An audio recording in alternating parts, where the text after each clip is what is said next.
BJP के कांग्रेस और AIMIM के साथ गठबंधन ने राष्ट्रीय स्तर पर सुर्खियां बटोर ली। बाद में तीनों दलों ने अपने अपने तरीके से डैमेज कंट्रोल किया। फिर भी लगता है कि अंत में बीजेपी फायदे में रही। ये गठबंधन ठाणे जिले के अंबरनाथ और विदर्भ के अकोला जिले के अकोट नगर परिषदों में हुए थे। इन जगहों पर किसी पार्टी को स्पष्ट बहुमत नहीं मिला था, तो धुर वैचारिक विरोधियों ने हाथ मिला लिए। इन गठबंधनों को तोड़ने की औपचारिकता तीनों दलों ने पूरी कर ली है और घटना पर मानो पर्दा डाल दिया है, क्योंकि 15 जनवरी को 29 महानगर पालिकाओं के चुनाव होने हैं, लेकिन पर्दे के पीछे अनौपचारिक खेल वैसा ही चल रहा है। बात पहले दौर के 20 दिसंबर के चुनाव की है। अंबरनाथ नगर परिषद में कुल 59 सीटें हैं।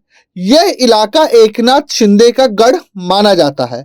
यहाँ राज्य में सत्तारूढ़ महायुति के तीनों घटक दल एकनाथ शिंदे की शिवसेना, बीजेपी और अजीत पवार की एनसीपी अपने बलबूते पे लड़े। बहुमत किसी को नहीं मिला। शिंदे सेना 27 सीटों के साथ सबसे बड़ी पार्टी के रूप में उभरी। 30 के बहुमत से 3 कम थी। बीजेपी ने शिंदे सेना को सत्ता से दूर रखने के लिए साथ ही अजीत पवार और कांग्रेस से गठजोड़ कर लिया। बीजेपी के तेजश्री करंजुले नगराध्यक्ष चुनी गई।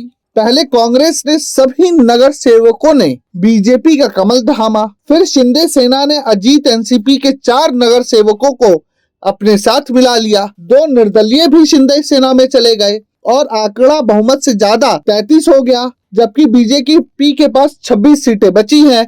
आगे भी यहाँ कुछ भी हो सकता है। अकोट नगर परिषद में भी कुछ ऐसी ही स्थिति है। कुल 33 सीटों में से 11 बीजेपी के पास है। अंबरनाथ में शिंदे सेना, अजीत पवार, बीजेपी एक दूसरे के खिलाफ लड़े, लेकिन वहां वे एक हो गए। एआईएमआईएम भी आ गई। बीजेपी की माया धुले नगराध्यक्ष चुनी गई।